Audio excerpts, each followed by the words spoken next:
Good morning everybody boys and girls. Very important ये आपके points हैं जो भारतीय संविधान के थ्रू है। भारतीय संविधान के मौलिक अधिकार हैं।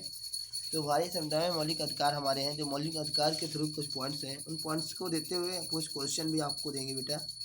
ओके, जो सवाल एग्जाम के लिए वेरी इंपॉर्टेंट है। ठीक, पहला क्वेश्चन क्या है, क्वेश्चन को ध्यान से समझिए, फिर उसके बाद बात करेंगे। ओके, क्वेश्चन क्या है, क्वेश्चन कह रहा है कि समानता और स्वतंत्रता, शोषण, धर्म, संस्कृति, शिक्षा के ये मौलिक अधिकार हैं। निम्नलिखित के अकॉर्डिंग से विश्लेषण किया गया है। पहला है समानता का अधिकार। समानता का अधिकार जो है वो अनुच्छेद 14 से 18 के बीच रखा गया है। आर्टिकल 14 से 18 के बीच रखा गया है। स्वतंत्रता जो समानता का 14 से 18, स्वतंत्रता का 19 से 22 अनुच्छेद तक रखा गया है स्वतंत्रता का अधिकार। ओके बेटा, शोषण का जो अधिकार है वो शोषण के विरुद्ध का जो अधिकार है वो आपको अनुच्छेद 23 से लगा करके 23 से 24 के बीच में रखा गया है। धर्म के धार्मिक स्वतंत्रता का अधिकार जो है वो अनुच्छेद 25 से 28 के बीच में रखा गया है। ओके, फिर संस्कृत और शिक्षा के संबंधित अधिकार को 29 से 30 आर्टिकल के बीच में रखा गया है। फिर आपको संवैधानिक उपचार या संवैधानिक उपचारों का अंत को अनुच्छेद 32 के तहत रखा गया है। और भी इम्पोर्टेंट क्वेश्चन है बेटा। क्वेश्चन क्या कह रहा है, क्वेश्चन ध्यान सुनिए। दिए गए जो नीचे दिए गए कथन है, उन कथन का अभिकथन भी पढ़ना है और कारण भी पढ़ना है। ठीक, पहला अभिकथन क्या है, राज्यसभा का विघटन नहीं होता है। ओके, ये अभिकथन है। कारण क्या है बेटा, ध्यान सुनिए कारण को। कारण क्या है, उसके यथासंभव 1/3 सदस्य हर दूसरे वर्ष सेवा निवृत्त हो जाते हैं। ओके बेटा, ये कथन, ये आपका कारण है। ओके, पहला आपका है, क्या कह रहा है क्वेश्चन, ऑप्शन देख लीजिए बेटा। ऑप्शन पहला ऑप्शन है कि ए और आर मतलब अभिकथन और कारण दोनों सही है। क्या आर की व्याख्या करता है? नहीं करता है बेटा।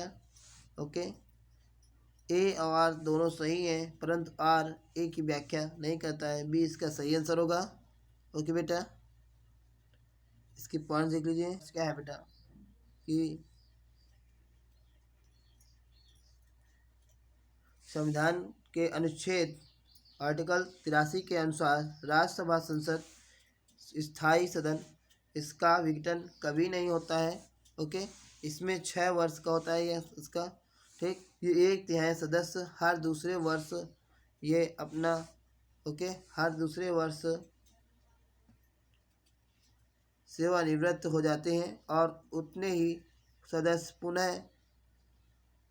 पुनः अपने चुनाव होता है, जिससे ए जो आर दोनों सही है परंतु आर जो एक व्याख्या नहीं करता है, क्योंकि सेवानिवृत्त तुरंत हो जाता है, तुरंत फिर चुनाव होता है और चुनाव में फिर वो आपके 1/3 सदस्य को लिए जाते हैं।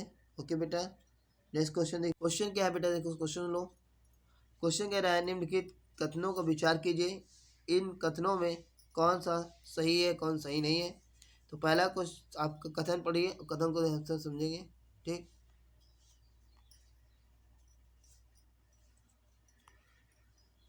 कथन हमारा है, राष्ट्रपति की तरह उपराष्ट्रपति चुनाव भी अप्रत्यक्ष होता है। दूसरा कथन है बेटा कि राज्यों का विधायकों के सदस्य दोनों चुनाव में महत्वपूर्ण भूमिका निभाते हैं। तो इसमें कौन सा, तो इसमें बेटा आपका आंसर है कि जो हमारे अकॉर्डिंग इस राष्ट्रपति अप्रत्यक्ष रूप से उपराष्ट्रपति का काम तो करता है अप्रत्यक्ष रूप से। ओके, राष्ट्रपति जो है उपराष्ट्रपति का चुनाव भी अप्रत्यक्ष रूप से होता है, बिल्कुल सही है। ठीक, जबकि इसमें कह रहा है राज्यों के द्वारा विधायकों के सदस्य दोनों महत्वपूर्ण भूमिका निभाते हैं। नहीं बेटा, विधानसभा के जो सदस्य होते हैं उनके द्वारा ये भूमिका निभाई जाती है, इसलिए दूसरा इसका गलत है। इसका केवल एक सही है। तो इसमें कौन सा ऑप्शन होगा बेटा, इसमें आंसर होगा बेटा आपका केवल 1 होगा। ओके, नेक्स्ट क्वेश्चन देख लीजिए बेटा। नेक्स्ट क्वेश्चन है, क्वेश्चन ध्यान देना। क्वेश्चन क्या है, किसी राज्य के राज्यपाल संविधान के निम्नलिखित में से किस अनुच्छेद के अंतर्गत विधानमंडल के अवकाश के दौरान अध्यादेश जारी कर सकते हैं? वो बेटा आर्टिकल 213 के तहत राज्य का राज्यपाल जो होता है वो विधानमंडल के अवकाश दौरान अध्यादेश जारी कर सकता है। नेक्स्ट पॉइंट बेटा, नेक्स्ट पॉइंट बेटा देखो सुनो। नेक्स्ट पॉइंट आपका, भारत के नीति आयोग की स्थापना जनवरी 2015 में की गई थी। पहला है राष्ट्रपति के द्वारा अध्यादेश से, नहीं बेटा। दूसरा है संसद के अधिनियम से, ये भी नहीं है। तीसरी नंबर देख लीजिए बेटा, तीसरी नंबर है संसद के संघीय मंत्रिपरिषद द्वारा पारित एक विशेष प्रस्ताव से किया गया था। इसमें आपका सी द करेक्ट आंसर है, उपयुक्त कोई में नहीं सी, डी भी गलत है बेटा, क्योंकि सी इसका सही आंसर होगा। नेक्स्ट क्वेश्चन बेटा,